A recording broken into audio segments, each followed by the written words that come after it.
Well, welcome to the channel once again. I'm Randy Broussard, your host, and once again we have a very special guest. I'm very happy to be revisited by our friend Mr. Matt Douthit. He's a longtime JFK assassination researcher, which we mentioned before, and he started at a very young age researching all this information, and now he's still at a very young age and has made tremendous strides in the case. Wanted to bring Mac back really for a second installment, not only because of his vast knowledge of the JFK assassination, but also we want to kind of piggyback on what we've talked about before about the assassination and the specifically the Tippit case that Matt has been very researched for a long time, extensively researched this particular case, which is more or less, I think you agree with me, Matt, that it's kind of a lesser known aspect. Not a lot of people, not too many people know about this, and it's just so crucial to the whole scheme of things. And what we want to do today is, as we mentioned, Matt retraced Oswald's steps all the way from the time he left the school book depository until, well, wherever he ended up. Maybe the Tippit case site. Of course, he was arrested at the theater, and Matt can talk about that. And we'll kind of do it again this time with maybe assistance of modern technology and Matt's help. I'm no techie. And again, the also Matt was responsible for uncovering some photographic evidence, recordings never seen before, uh, specifically a third casket at Bethesda where Kennedy, his body was, where they had conducted the autopsy at Bethesda Naval Hospital.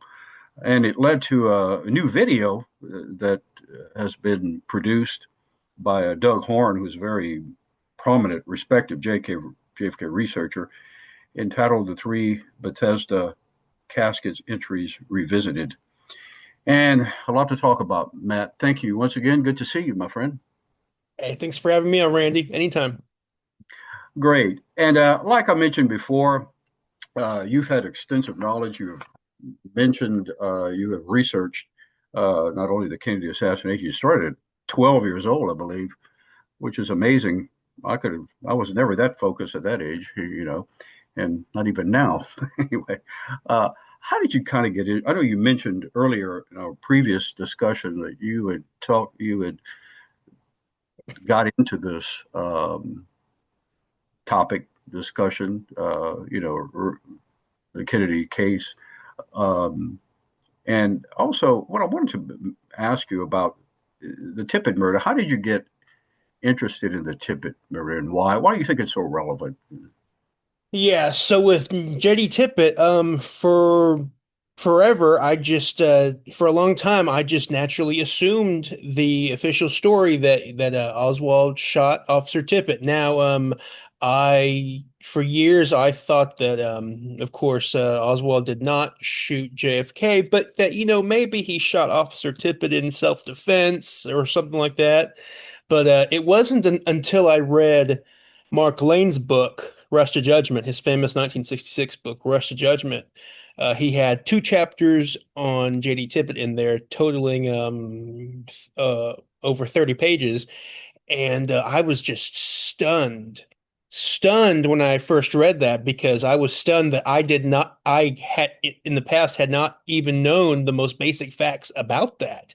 So that opened the door for it.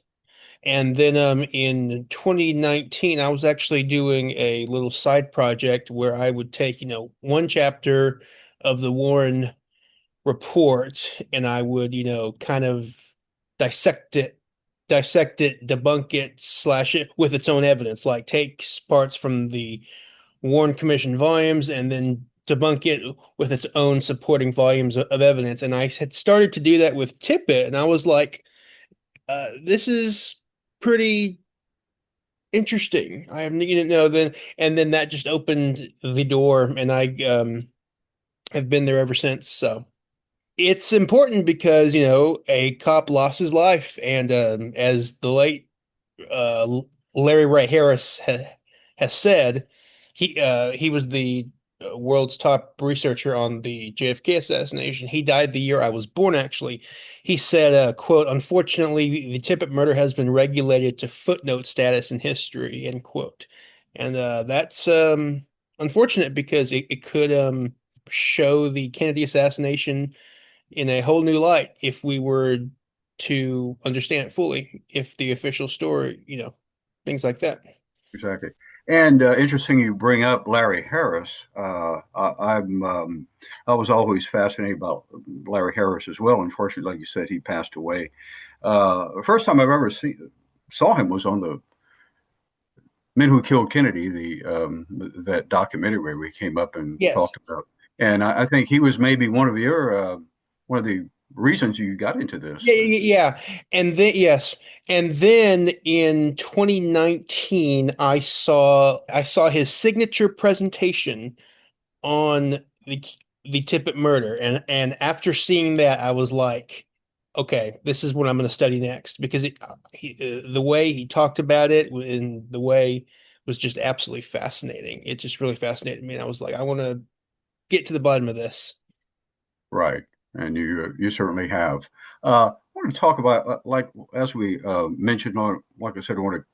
This is kind of a continuation of what we spoke about. We kind of scratched the surface last. There's so much to talk about. Just this case alone. It's funny how from the time you know Oswald leaves, 12:33, like the Warren Commission said. I don't think he left that early, but we can talk about that too. But and from the time he got arrested, not a lot of time, but so much transpired in those less than an hour, whatever it Yeah, was.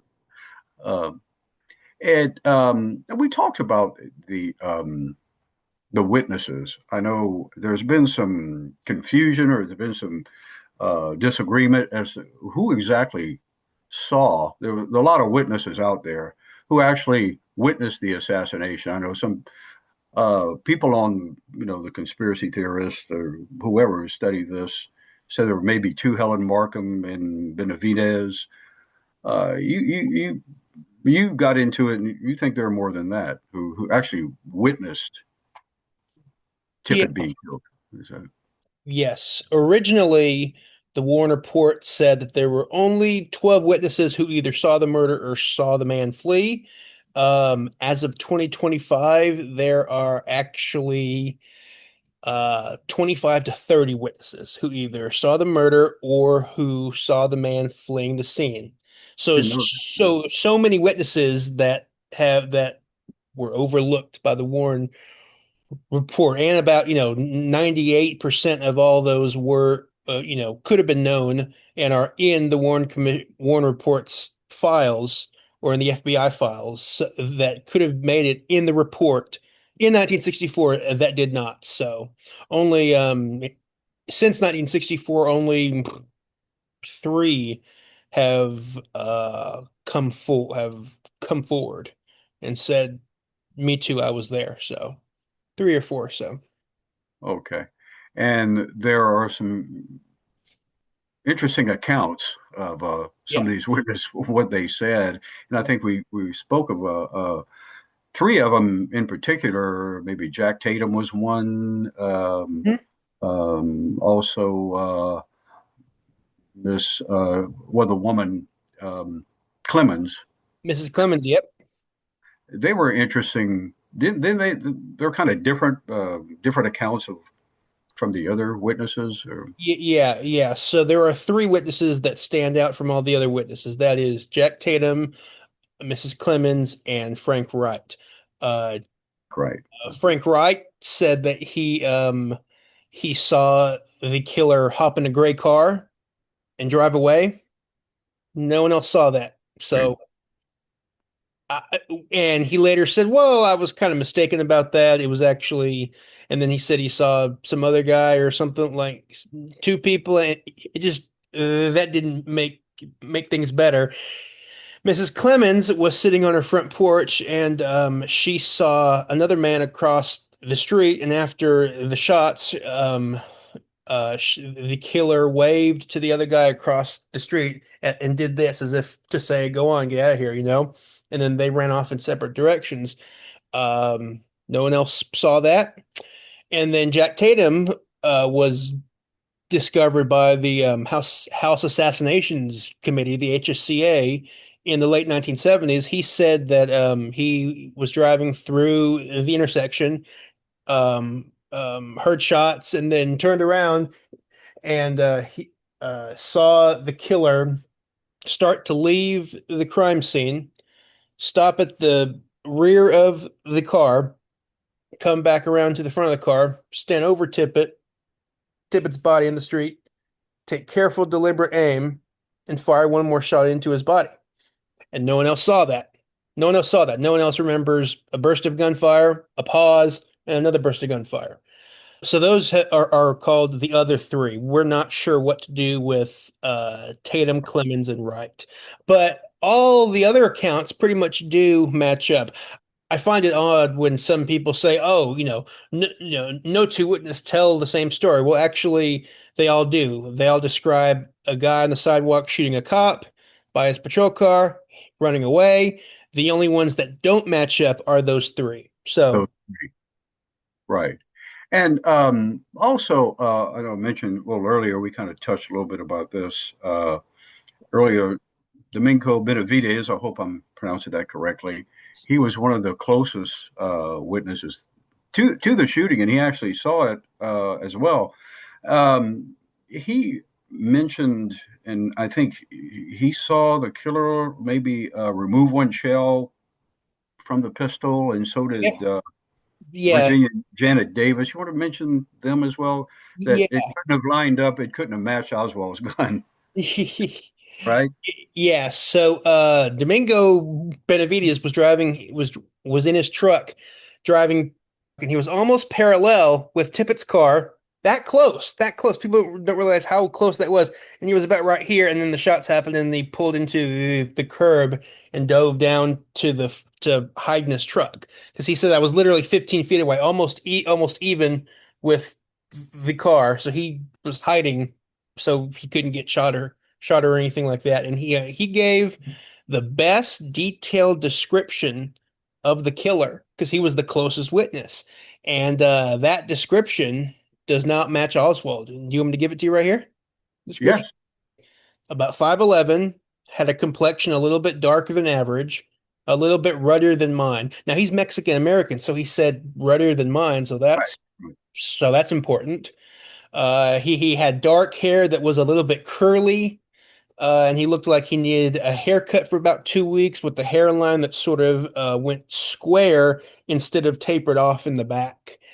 And that's volume 6, pages of 450 to 451 of his testimony. Every single thing about that does not match Oswald.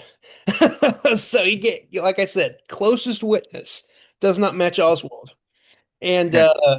Barbara, and you asked about the Davis The sisters. Davis sisters, where were they? They were on the It was porch. They were across the They street were or they something. were inside their house resting with they were sisters-in-laws, and they heard shots, ran to the screen door, and they looked out and saw a man cutting across their front yard. Now they're in the corner house, and they and Domingo Benavides saw the man open up his revolver and tap out the shells and throw them up, and two of those shells were found in the bush and They two were scattered all over. Yeah. scattered on the side of the house. Yeah. Hmm. Yeah. Okay. And now, how was that reflected on the type of pistol Oswald had? I think it was Smith and Wesson, Yeah. which were 38 special, which Yeah. That would, doesn't yeah, scatter. It doesn't actually eject that way, right? it does. Or It does actually. So a revolver, you have to you have to, you know what? How about I do a demonstration? Okay. 1 second. please, absolutely. Yeah, that certainly will help. And I know you've done demonstrations before with Oswald's rifle. as well. But yeah, before Matt comes back, this was kind of crucial to the entire case about the type of ammunition that he had, the Yeah. guns Yeah. he had. Yeah.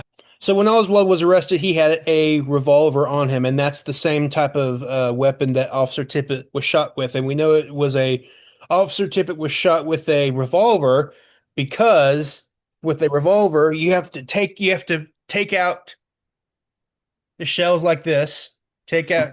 take out the cylinder, take out the shells Right. in your hand like this, and the Tippit killer was seen throwing them up in the air. And then so Officer Okay. Well, that clears it up. So is that a 38 special you have there, or what do you? This is a practice revolver. This is a practice revolver. I'm not going to take out my actual gun on camera, but Okay. it is a same thing. Yes, 38. Oh, okay. Great. And speaking of that, I know that the bullets that were recovered from Oswald's body, I'm sorry, Tippett's body, and the shells, of course, that were scattered, expended. Does that not match, or can you speak about that? There are different types of brands. Yes, different types of brands. Winchester Western and Remington Peters. There was a mix and match of the brands of shells that were found and the bullets that were found in Tippett's body. Now, you can fire different brands. Okay, I didn't know if you could. Yeah. And yeah. So I think that's caused some confusion because a lot of people say, "Oh, it's two different types. It's two different types of ammunition." It's like, no, it's two different types of brands. You can fire two different types of brands in Okay. the same gun as long as it's the same ammunition. So, Hmm. so does that make sense? Is that clear? Yeah. Yeah. Okay. As long as it's the same caliber. Does that make sense? Right. Right. Was it like rebarreled as well? His pistol. Yes. Can So you the explain what that means? I mean, yeah. So the revolver that Oswald had was rechambered, which means that it had been modified to accept smaller bullets. Okay. It's called a bored out gun. It's called a mhm. bored out gun. So for instance, how it was originally, you could not fire this type of ammunition. It was Right. originally for 38. Oswald's was a 38 special. 38 special. So That's a they, difference. There's a difference. Yeah. yeah, so they changed this. They changed it out so that the 38 Oh, okay. special, which is more popular, would fit inside the gun. But because of that, That makes sense. it was the bullets were being fired in a larger chamber. Therefore, since it was fired in a larger chamber, the bullet spun erratically rather than consistently.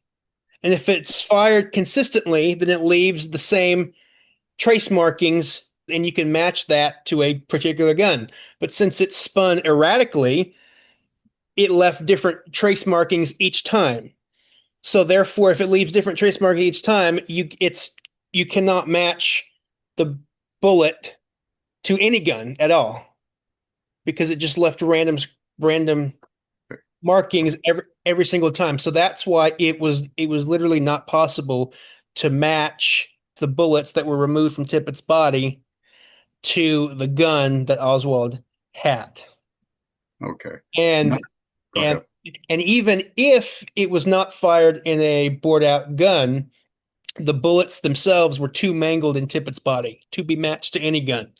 So Did hear about. therefore, the bullets are just a waste. And yeah, and so that's why they relied on the shells. Shells The shells. specific. And the shells do match The the shell, gun. the shells that are in evidence now do match to Oswald's gun. However, there's been questions about those shells. Lots of questions. The cops wrote their initials on the shells. First of all, I'm pretty amazed how you can inside the actual shell. So I'm like, how's that hard to do? Because you have to, you know what I mean? It's so very Right. odd. I've always wondered how did they manage to do that? Because this is a small shell. This, but Yeah, I know. I But agree. I agree. but nonetheless, one, two, three, four officers said that they marked the shells, and there have been some problems with that. Officer Poe, Oh, Poe. look Yeah. later when he was testifying, he was handed some shells, and he looked at them and he said, "I can't find my markings."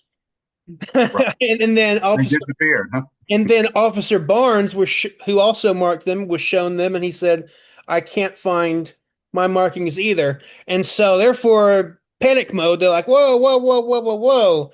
And then the FBI swoops in, and then voila! Now, Barnes suddenly changes his mind, and the two other officers who marked the initials Dowdy and Doherty, Okay. the FBI says, "Oh, they can now identify them."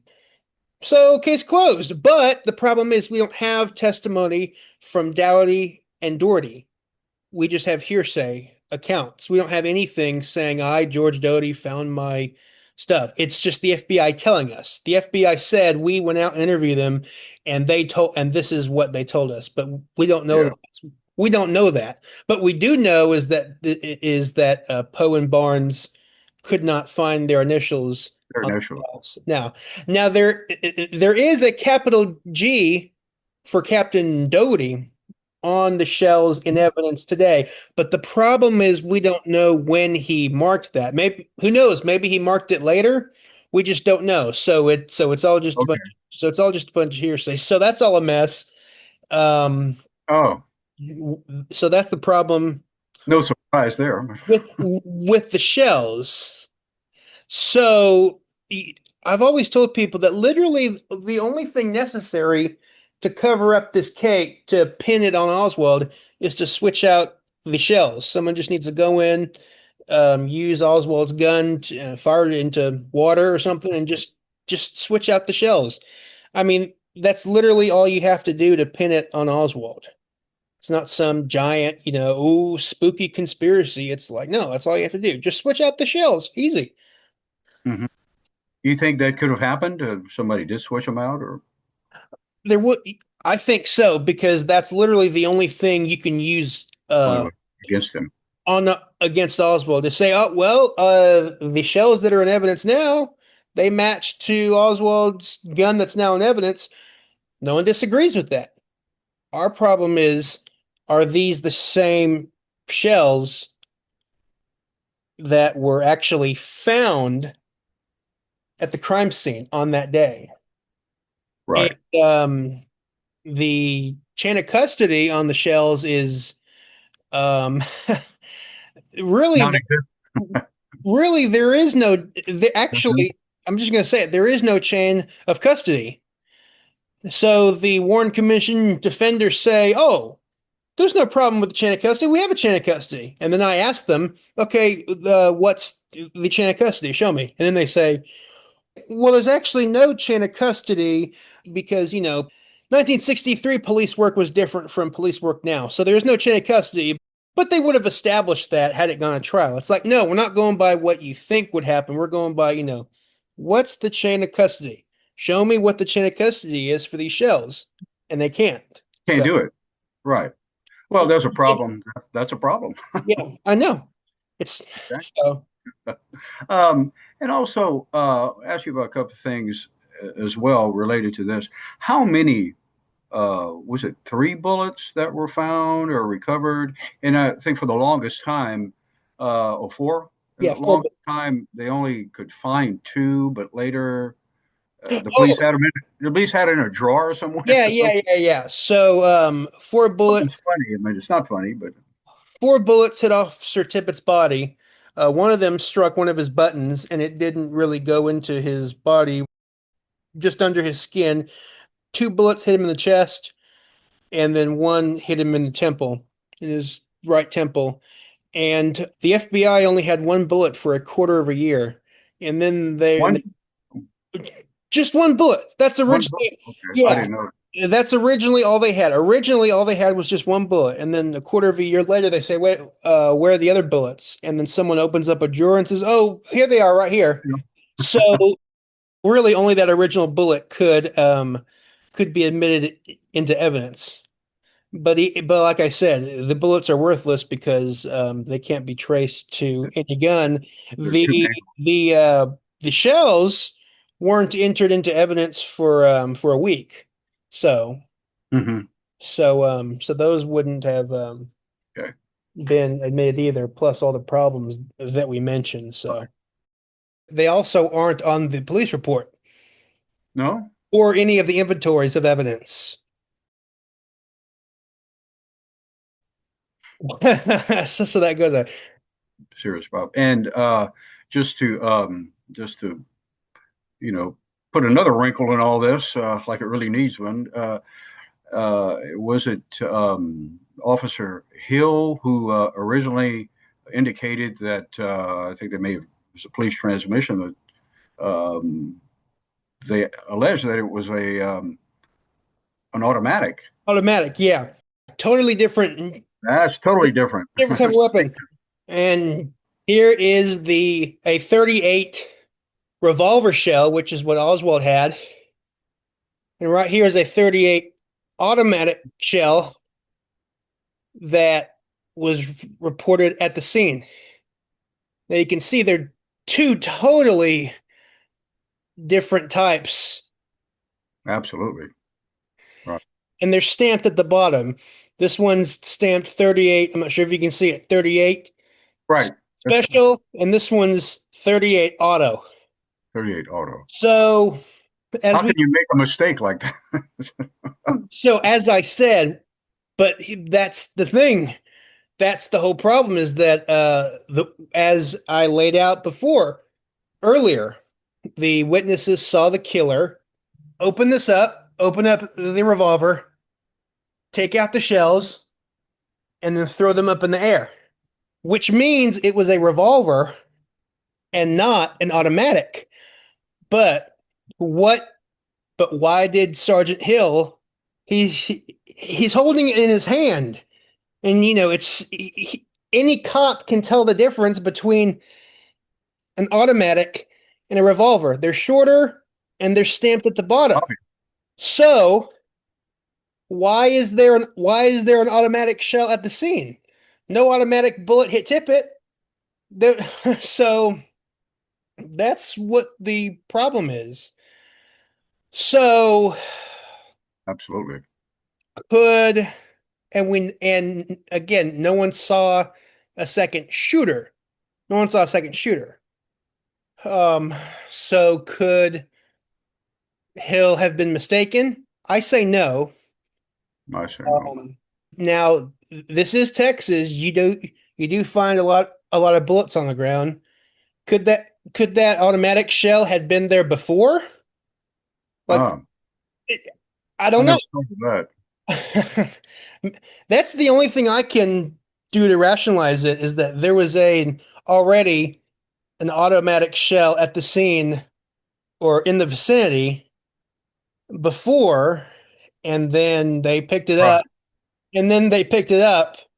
But in fact, Hill, Sergeant Hill, was asked about that by another cop later in life, and he said, "Yeah," and he privately admitted, he said, "Yeah, we did find an automatic shell, but it was unrelated."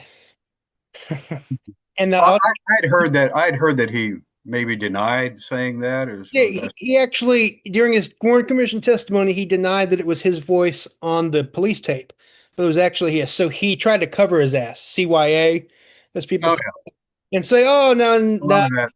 no, it didn't." But, but if you look at all of his statements throughout the years, he said yes, he looked down, saw it on the ground, so he has visual confirmation that it's a small that it's an automatic. You can tell just by looking at it. He said he picked it up and had it in his hand, so that's Hmm. more visual confirmation. Like because, like I said, they're totally different. And he said he looked at the bottom, and what's on the bottom? 38 auto. And then Right. And so there's all this confirmation that it was, and then he gets on the radio and said the shells at the scene indicate that the suspect is armed with an automatic rather than a revolver, and it's on tape. And I can play that for you if you want right here. The shells at the scene indicate that the suspect is armed with an automatic, a 38, rather than a pistol. But he later fell on his sword and said, "I was mistaken." You can only make that mistake, a mistake like that, if A, you're not a cop, or B, you're like mentally challenged, or he's lying. I Yeah, think I think he was lying I think it was a lot. Yeah, I think to, that's to probably the cover his to cover his ass. But the simple explanation is that there was an automatic shell found near the scene, and it was unrelated. So yeah. that Nobody really saw that. It wasn't photographed or anything like that. no, None of that happened. Okay, it was not put into evidence. not being that helps. I always wanted to ask you. Speaking of the gun again, is it true that the FBI tried to fire the gun that Oswald had, and it it it, it just didn't? The firing pin was bent or something. Can you know anything about that? There is a report that says that there are other reports saying that the firing pin was bent. Oswald's firing pin on his rifle was bent. However, there's no official document that says that. Okay. We basically just have a report or a piece of paper saying there are other people talking about this. So it's basically hearsay. But the problem is that when Oswald was arrested, he pulled out his pistol, aimed it at Officer McDonald's head, pulled the trigger, and it snapped. Now, Right. now, and then when they arrest him, they open up his gun and they see a fully loaded gun. So they're like, and then Officer McDonald was going around the police department showing this shell, saying and showing the nick on it where the firing pin hit and it didn't explode. Shoot the bullet out. And he went around the police station saying, "Guys, look how close I came to being killed." So the question is, why didn't the gun go off? Now, Right. um, again, we have a hearsay report that says the firing pin is broken. We have nothing official that says that the firing pin was broken. We do have the shell that the firing pin hit. There isn't, and there is an indentation on it that shows that apparently shows that something hit it. Now, the firearms expert, Cortland Cunningham, he testified, he said, yes, there is a small nick, an indentation up near the edge of the primer. But he oddly, in his testimony, he said, "Oh, I concluded it wasn't from the firing pin because it's not in the center of the primer." I'm like, well, doesn't that restrict the options and ignore the possibility about those hearsay accounts that the Right. firing pin was misaligned? Because then therefore it wouldn't be in the center. So I'm like, that's kind of weird. And then they just move on, and that's it. So, so is it possible that it was that the firing pin was misaligned, and then they just fixed it, and then shredded the documents that said it was bent? I really don't know, but all of that doesn't really matter. Quite possible. All of that doesn't really matter because what matters is that Oswald pulled out his gun, aimed it at Officer McDonald's head, pulled the trigger, click, and it snapped. It didn't go Yeah. off. And everyone in that movie theater heard the gun snap. They heard it snap. So the question is, if it didn't go off in the movie theater when he was arrested, how are we supposed to believe it worked 30 minutes earlier Right. to kill Tippett? And so very important, like I said. But then at the end of 1964, they changed the whole story. They said no, Oswald did not pull out his gun, aim it at Officer McDonald's head, and pull the I trigger. heard. I was about to ask you that. They Yeah. said what happened. They changed their whole story. again, Right. what they said was, well, Officer McDonald put his little fleshy part of your hand right there. He said he put it in between the Mm-hmm. hammer right here, Yeah. so that when it went off, so that I'm trying to see, so that when it went off, it wouldn't strike. So he said that he put his fleshy part right in there so that the gun wouldn't go off. Mm-hmm. But we know that that's bull because that wasn't the original story before. Like I said, the original Right. story is that he Oswald pulled out his gun, aimed it at McDonald's head, pulled the trigger, click, and there's like 10 people who heard the gun snap. There's nothing about this little fleshy part. And, we have pictures and photos of Officer McDonald. If a hammer goes into your little fleshy part with your nerves, he's gonna be bleeding. It's He going never to be bleeding. he never said anything about, boy, is my hand sore because it goes right into your Yeah. skin. No, he didn't say anything like that. So every time you hear the story about how the webbing of the hand got caught and that's what went it from going up, it's not true. They're lying to you. Well, it wouldn't be the first time, would it? Yeah. So Yeah, I want to talk about also, this is fascinating, it really is, and I'm learning a lot. When I first really got into this, I thought I knew a lot, but the more I got into it, um, the more I realized how much I didn't know. I'm learning all the time. And the thing about, well, you mentioned the Texas, the theater. I know we hadn't spoken too much about that. That's where Oswald was arrested. And there are different accounts as far as that goes. When did he get in? When did he come into the theater? Who saw him? You want to mention about that? are you talking about Jack Davis and Butch Burroughs? Yes, Bush Burroughs saw him at a Yeah. certain time, but So maybe you can explain who they um, are. so Butch Burroughs, who you've probably seen in The Men Who Killed Candy, right? Oh yeah, He said he saw an Oswald come in at between 1 and 1:07 p.m. It's like, well, wait a minute. If he's already in the movie, if Oswald's already in the movie theater at 1:07, how can he kill Tippett at 1:15? right. That also doesn't work because at 1:07 Oswald was outside of his rooming house at a bus stop. So, um, and we have another guy named Jack Davis who also said he saw Oswald in the movie theater earlier than was originally thought. Because originally Oswald did not enter the Texas theater according to the official story until 1:40. So, Mhm. and there is good documentation that Ann Oswald entered the Texas theater at 1:40 because he was seen by a shoe salesman, Johnny Brewer, sneaking into the Texas theater.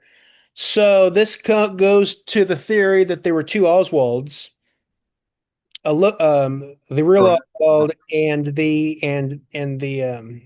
a lookalike. One that arrived at around 1:07, and the other that arrived later at around 1:40. And when Oswald was arrested, he was taken out front, and there's photographs of that with the mob of people Yeah. around and everything. And Butch Burroughs and a guy named Hare, Haire, Bernard Hare, saw another Oswald being arrested at the back of the Texas Theater. So that further solidifies that there was another man looking like Oswald Mhm. who was arrested and taken out the back of the Texas Theater, put in a squad car, and driven away. Yeah. And and in the records it said there was that Oswald was arrested in the balcony of the Texas Theater. Well, that's not true because the real Oswald was arrested downstairs. So there is documentation and eyewitnesses showing that there was another Oswald in um Yeah, I have no doubt. in in the Texas Theater as well as that entire month. And this is very well known. Everyone can check out the famous book Harvey and Lee by John Armstrong. There's Oh yes, so many different Oswald sightings at at everywhere. Yeah. so we get, drawing so much attention to himself that we know that the real Oswald could not have done those things because it's pretty well established where Oswald was. He was at work or at his home at those times, but where we know Oswald was, there's another guy that looks just like him, using his name, doing all these incriminating look stuff. And that's been going on for a while too. I don't think not too many people know about this, but wouldn't J. Edgar Hoover say something back in 1960 that someone was using his Social Security number, Oswald? So they knew Yep, about Oswald. yep, yep. He said, yeah, exactly, Known about him. Yeah. exactly, yeah. This was first put forward in a book by Richard Pumpkin. It's published in 1967 called The Second Oswald, where he just said, "Hey, we got the real Oswald where we know where he is, but we got this other guy impersonating him, doing all these incriminating things." He rang the bell on that, and then later, John Armstrong, author John Armstrong, in his book Harvey and Lee, That's proved it. fascinating. British stuff. He proved it and all he did was say, "Hey, on this day at this time, the real Oswald was here. At the same time, another guy looking just like him, using his name, is over here doing the same thing." So John Armstrong proved it, and it's also was very written about very beautifully in the book JFK and the Unspeakable Hmm. by James. Right. So yeah, Exactly. One of my favorite accounts is when he went to the car lot and wanted to test drive a car and he didn't even drive. You talk about yeah, that quickly. yeah, That's one of yeah, my favorite. yeah. So one of the stories it is that while Oswald was at work, the other Oswald test drove a car at the Mercury dealership, and the guy said that the car salesman said that he just drove like a madman. And when they got finished driving, the Oswald said, "Well, maybe I'm gonna have to go back to Russia to buy a car." So He did say that, really? yeah, yeah, Okay. Wow. Yeah, just to set him up. And I think the second Oswald was just kind of started popping up in around Dallas right after Kennedy announced his trip. Is that true? yeah, exactly. And again, there's just so many instances of that you can't just wipe it away with, oh well, maybe no, it's been proven. And that's Right. that's what happens in spy work. There are doppelgangers and doubles, so this is nothing new. Exactly. And there are accounts as well. I don't want to go too much, you know, off topic, but he people that say that really it wasn't Lee Harvey Oswald who went to Russia. I'm sure you've heard that. Yeah, yeah, Right. Uh, so speaking of that, I wanted to mention as well, we talked about the last time we spoke about Oswald Steps. When he left the Texas School Book Depository after after the Kennedy was shot, there seemed to be some, you know, dispute about that, the time he left and who was, they didn't let him back in, or he was the only one. They did a roll call, which I don't believe they did, but that he left at 12:33. You want to talk about that a little bit? And yeah, yeah. what is your account? When did he leave? Where did he go? And I think I mentioned it last time, but I can do it again. Totally okay, fine. I hope you're enjoying this so far. I say again. hope you're enjoying all this so far. Oh, this is wonderful, fantastic. I couldn't think of anywhere else I'd rather be right now. All right. So the Warner Report claimed Oswald left work right here, Texas School Depository, at 12:33, walked 7 minutes, boarded a bus at 12:40, got off 4 minutes later at 12:44, Mm-hmm. walked 4 minutes to a cab, Hmm. 48 was driven 6 minutes to his neighborhood. Okay. 12:54, and walked 6 minutes to his house, arriving at exactly 1 o'clock on the dot. All right. And they said he left his house at 1:03, walked east 12 minutes, 1 mile, encountered Tippett at 1:15, and killed him at 1:16. But they left out Oswald's housekeeper, Mrs. Roberts, saying she saw him at a bus stop several minutes after he left. Right. Yeah. And they also left out that 1:16 right here is not when Tippett was killed, but that's actually when the police were notified, Hmm. and that the shooting really happened a few minutes before that. Not only that, all the witnesses said the man was actually walking west 16 minutes, not east. Again, 12 minutes. So if we adjust everything, Oswald is seen at the bus stop at, 1:05-ish, and Tippett is killed at, 1:14-ish.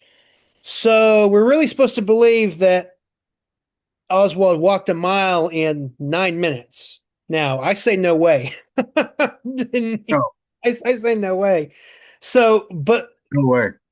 by the time Oswald would have gotten to the Tippett murder, that would be like 1:21 p.m. Literally, Tippett's already, on his way to the hospital.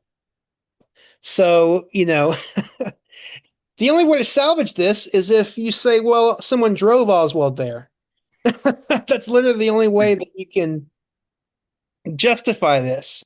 But, why would he just be driven over here, dropped off? It makes no sense. And if he was driven or hitchhiked, it, but the official story is that he walked there. The official story is that he walked there. So really, it doesn't add up. It doesn't No, add up. Literally. exactly. Exactly. And isn't it true as well? I mean, nobody really saw him walking from his rooming house to, is that Yeah. correct? Yeah. And the Londoners try to have it both ways. They say, well, no one saw him walking to the Texas Theater because everyone was inside their house listening to the radio Well, and yeah, I hadn't heard that. Okay. watching television. However, that doesn't work either because if we get at the Tippett scene, everyone's outside. So on one hand, the defenders are like, well, no one saw him walking to the scene because everyone's inside watching television. And then you ask them, well, what's the evidence that Oswald shot Tippett? Well, there are witnesses outside all over the place who saw him. So it's completely double standard. And Exactly. from my count regarding the eyewitnesses, total 7 refused to identify Oswald. 5 said it wasn't Oswald. 4 said it was Oswald. I'm glad you mentioned that. Yeah. 4 witnesses are worthless. 2 witnesses are useless, and three witnesses are kind of suspect because they came forward years later, as I said. So really, it ultimately boils down to 4 people, and the shells. So can 4 people get something wrong? Can 4 people get something wrong? I mean, sure. And when we're talking about and those rely on the lineups, and the lineups were very uh Stacked up against him. stacked up against him. Yeah. So Right. I think Larry Harris brought that up as yeah, well. he nailed it in The Men Who Oh, Killed, he did. Oh, wow. He was Kennedy. very critical. He nailed it. I mean, I could speak about it for 10, 20, 30 minutes, but he nailed it in like 2.5 minutes. And I was like, I just, every time someone asks me about the lineups, I like to link them up to that scene in The Men Who Killed Kennedy because I couldn't have said it better myself. So Exactly. huge And props to Larry Harris. oh, yes. Oh, yes. And also, I mean, like we said, there were, these lineups. Isn't it true that, let's take Helen Markham for instance. She was interviewed by the Warren Commission. That was their star witness at one point, if I'm not mistaken. Yeah. And she couldn't identify him at first, right? Is that correct? Yeah, so there's a lot of talk about Helen Markham. Here's what really happened, okay? Okay. After saying 7 times she didn't recognize anyone in the lineup, and then Uh, and then saying 2 times that she did, she ended it with, quote, this is a direct quote, I wasn't sure, and they kept asking me which one, and I finally said number two, end quote. That's not a lineup identification. no, So no. so And really, yeah. and didn't I had read about this a while back. What was his name? I think Benavides worked for him. Callaway was his name. Yep. And didn't they pretty much the cops kind of maybe coached him a little bit before and said we think we have our guy, but I Yep. mean, what kind of Yes. insanity is that? I mean, So there's a direct quote. Ted Calloway, one of the witnesses, was told by one of the detectives. He said, quote, "We want to be sure. We want to try to wrap this case up real tight." Said, "We think this is the same guy that shot the president. And if right, we want to wrap this guy up, and if we can wrap him up, we've got him. Take a good hard look."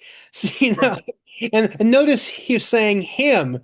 We want him and not the man. Instead of saying, is there anyone in there that you know? They said we want to wrap him up real good. So pretty obvious that they wanted him yeah, really, yeah. to You be arrested to be. think you Yeah, got a fair shake? No.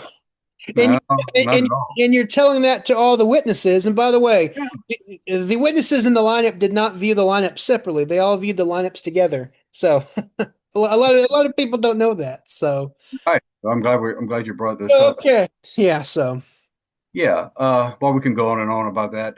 Just one more thing about the Tippit case. I'm going to bring something out that's kind of radical, kind of way out there sure. about the autopsy and the body that was. Yeah, there are some accounts. I'm sure you've heard this that the Tippit's body kind of disappeared for an hour before it got to the morgue, and Oh people are saying, or is that not?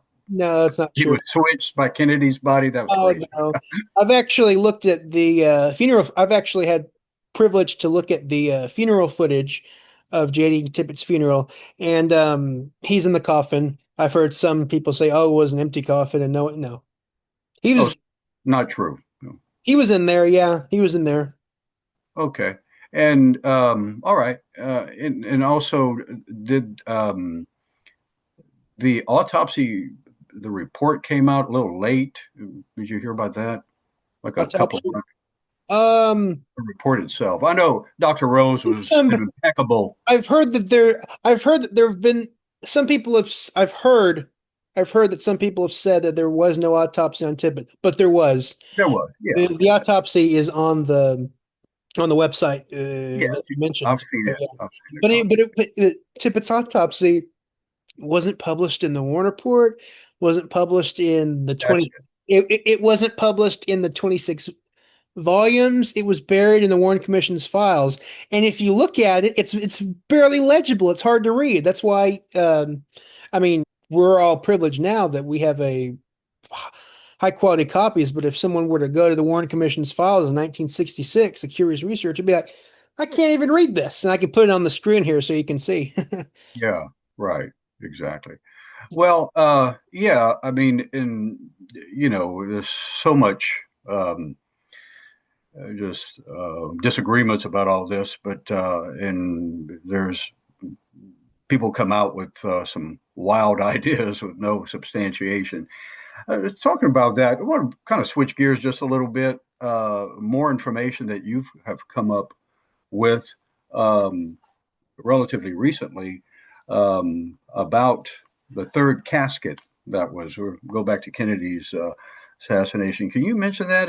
Like I mentioned in the intro about a a video that's out by Doug Horn. I think we can mention he is one awesome guy. who's done a lot with this. I know you know him and you've met with him last year.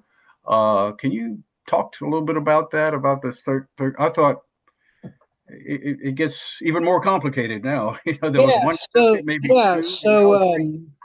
so Oh, there's a so researcher Alex Harris, he discovered some photos that were mislabeled, and it was labeled as and they were labeled as JFK's coffin arrives at the White House after later that night, early the next morning.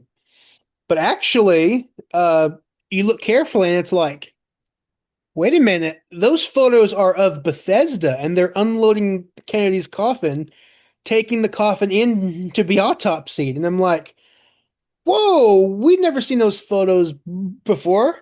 And so Alex was the person to find that.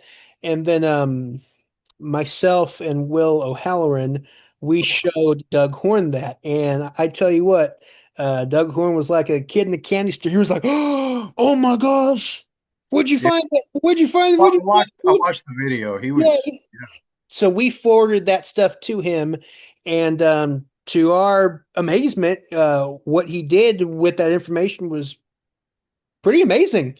Pretty amazing. brilliant. So and it was pretty it's interesting, I watched that video and he was like, and thanks to Matt Douthit, Will, and Alex for I was like, we did because of what we did, he made this whole video, and I was like, that's pretty cool. And it's kind of interesting. It's like we did a we did a thing, we did we caused something to happen. So that's pretty interesting. And it was very humbling. I commend you on that. It was an honor. It was a big honor to be a part of that. Yeah. So Yeah. as a Well, and as a result, the animations that he his analysis of the photos, and we also showed him the film footage as well mhm. of the ambulances and the the loading dock and all that stuff. So and like I said, that video that he did with those animations and those graphics showing the inside of the morgue and the outside of the morgue Oh, it's loading dock, amazing. it Yeah. was amazing because we've never been able to visualize that before. But now because of those photos we have, and he's created those visuals, so now everyone can see what was going on. And that's Exactly. a missing visual that we've never had in our minds before, Right. but now we have it. So Absolutely. I'm glad that's out. And the video is called the three caskets entries, three Bethesda caskets entries revisited. I've seen it a couple of times. I'm gonna watch it again. It's Yeah, amazing. it's really good. I really enjoyed that. Yeah. You have to watch it more than once. Oh yeah, sure. It's a lot Yeah. to process. And Matt, speaking of that, I'm not sure if too many people really realize this. That first of all, it was an ornate, casket um, that was loaded onto the plane, bronze casket, and then when it gets to Bethesda, some of the technicians there and the people waiting for it at the hospital indicated it was a shipping casket, wasn't Yeah. the same thing, and then a third. Can you talk about that a little bit? Yeah. So I dived super deep into this back when I was 19, 20, 21, in my late early 20s. I'm almost 30 right now, so I dove into that almost a decade ago, and I got a few years on you. yeah. I So, I really dove into that story, and yeah, it is true that at 6:35 there was a shipping casket that arrived. At 7:15, the bronze casket was delivered to the morgue, and at 8 o'clock, the bronze casket was delivered again to the morgue. Now, Doug Horn, of course, has proved that, as did David Lifton originally. Doug Horn solidified it. And I agree with all that. I agree with the timelines. I agree with the arrival of the coffins. I just don't agree with who was in each coffin. So, so it's only kind of a minor a slight major disagreement about who was in the coffins, but the timeline's accurate. Timeline's accurate Now, overall. was it? It was Dennis David, who was a corpsman at the time, worked on, was at Bethesda, worked at Bethesda, and he said that, if I'm not mistaken, that the bronze casket, he thought it was empty. Is that true? Or He assumed it was empty, yeah, because he brought in the shipping coffin. He never saw what was inside the okay, shipping coffin because he and his men brought it into the morgue anteroom and they left it inside there, and then they left. So he naturally assumed that that was the president's coffin, and then yeah, okay, he didn't see the and, body. right. Do you think that do you think possibly David Lifton was correct, and maybe there was some surgery being done on the president before he even Well, arrived, I or knew was it a different body or a different brain, or oh my goodness, we can go into that. yeah, that's a It's a, whole. another hour I knew here. Dave, I knew David Lifton very well. He was my mentor. Oh, really? Knew him for many years. Yes, I I did. did not know And that. he's since passed away. Yes, I Uh, heard about it's a really convoluted story, but do I think that that Kennedy's body was stolen? No, that's where I disagree with Lifton and Doug Horn. Like I said, I think their timelines are correct about the different coffins. I just disagree about who was in each coffin. I think there was another body in the shipping it. coffin. I don't think it was Kennedy, but the timeline's the same. Well, he couldn't have been in all three coffins, that's for sure. No, no. So I think that there was another body in the shipping coffin. I believe that Kennedy arrived in the bronze coffin at 7:15, and the bronze coffin arrived a second time. I think it was empty at 8 o'clock. Yes, right. Now, was this third? I think he mentioned this is mentioned in the video that it may have been a decoy. It was was it in the same hearse? I think the second one of the Yeah, or the first and the there's second. a almost all the witnesses who I talked to who were in there that night were they all said the same thing. There were decoy ambulances, decoy caskets, decoy this, decoy that. So, Oh, really? so Okay. but what's interesting is that that was not made known to the Warren Commission, to the F apparently it was hidden from the FBI and the Secret Service.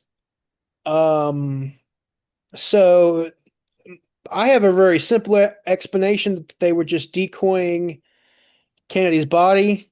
Doug Horn and David Lifton have their theories that the body was stolen, put into a different coffin, and then the wounds were tampered with to make it look like shots only came from the Oswald window. I That's where I disagree Okay. with them. I don't think that. I agree with their timelines. I just don't agree with who was in each coffin and on the uh, surgery. So you don't believe surgery was done right before the autopsy? Um, if by what you mean surgery, if you mean like bullet fragments removed, Right, right. yeah, Tampering with the uh, I explosive. I can concede that bullet fragments were removed because bullet fragments were seen removed that the other technicians did not see. The morticians, Tom Robinson saw um, pieces of metal removed from the head and put in a jar, in a vial, and taken away. And the six autopsy technicians don't remember that. So I think that's what the cover up is. I think that that's was the grassy knoll bullet. It was removed and suppressed. And so, Right. so if you want to say that that evidence was taken from the body and suppressed, then yes, I can say I can concede that. So yes, there was. Yes. And what about the fact that the brain, I guess, was examined or it wasn't examined, or Yeah. which was it? And I think the autopsy report comes out and indicated that it weighed 1,500 grams. 1,500 grams. How could So, no, that's impossible, isn't it? I mean, yeah. So the average male brain is 1,300 grams. Half of Kennedy's brain was shot away, and right. we're told that it was 1,500 grams. So, He was a smart man, but not that smart. so some people have said, well, maybe they put his brain in a very high, super extremely high amount of formaldehyde I heard that. I did hear that. concentrate and then it will gain some weight. But the thing is that people miss is that half of the man's brain was shot away. Gone. Yeah. So it doesn't matter how much formalin you use or concentrate that you use. What matters is that half of his brain was blown away, and that they're saying that it was above average. So I mean, so And and the problem is that the brains were blown out, as I said, but right. but the brain photos show a fully intact brain. They show it disrupted on the right side right here, but it's not gone. So right there, right then and there, you should know that the brain photos can't be of Kennedy's brain. And do you want me to get a little bit deeper into that? Yes, I understand that the photographs don't really match the X-rays of the Yeah, brain. Is that the yeah. head? Is that So the six of the Dallas doctors said that they saw a lacerated cerebellum, which is at the bottom of the brain right here, but the brain photos show a fully intact cerebellum. It's pushed down, but it's not gone. But they said it was lacerated and swinging in the breeze, as they said. And the autopsy photographer, John Stringer, he photographed a sectioned brain. What John Stringer photographed was a sectioned brain. What they do is they get a knife and they cut the brain like a loaf of bread, take sections. People have seen forensic documentaries of that probably. yeah. But the brain photos show just a brain sitting on the table, a fully intact, fully unsectioned brain. Now, Right. and Stringer did not take Those uh, pictures. Stringer did not take basilar views of the brain, but half of the brain photos are basilar views of the brain taken from beneath. What bachelor means? I mean, Basilar means from below. You, okay. it means you turn the brain upside down and you just photograph the All bottom from the of bottom. the brain. Stringer said he just photographed it from the top. They didn't turn the brain upside down.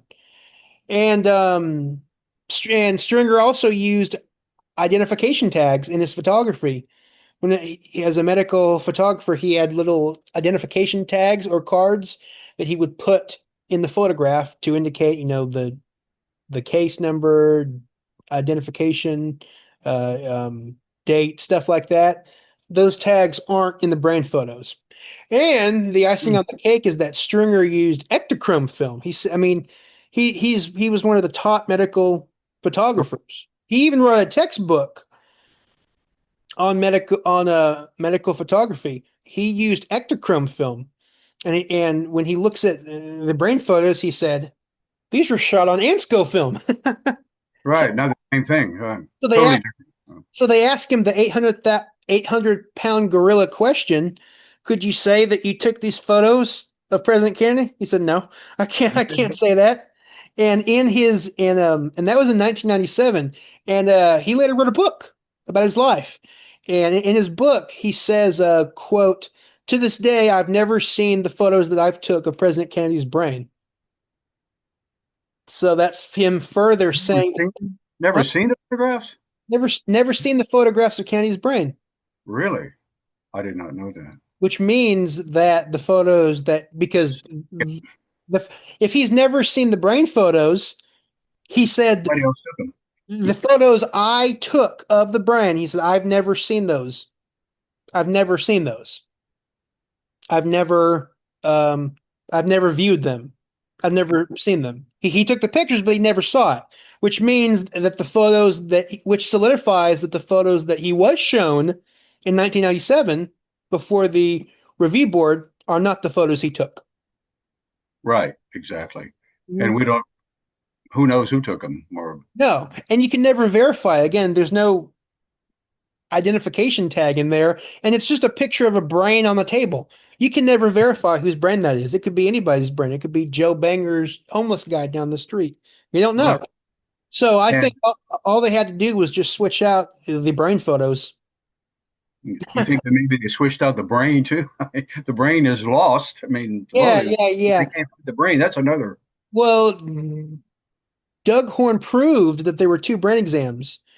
One with I did so hear that. I heard the, yeah, there I was read that. another brain exam. So I think they just switched out the photos slash, the brain.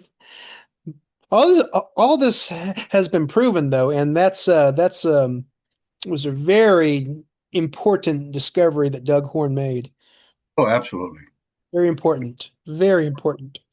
And Because I because want to commend you on all your work on this. And yeah. I'm gonna have to leave it like this, Matt. I got to walk away. But thank you so much. How can people get in touch with you? I know you have the at Facebook groups that I signed on not too long ago, the JD Tippett Searching for the Truth, and also the JFK Nothing But the Truth, a Facebook that you're a very busy guy. And I know you have an upcoming book that's coming up, and you're going to be speaking at the. You want to tell us about that? You'll be in Dallas in November, speaking at the JFK Lancer, and I'm making every effort to attend. I hope I Good, can. good, good. I can give you a tour.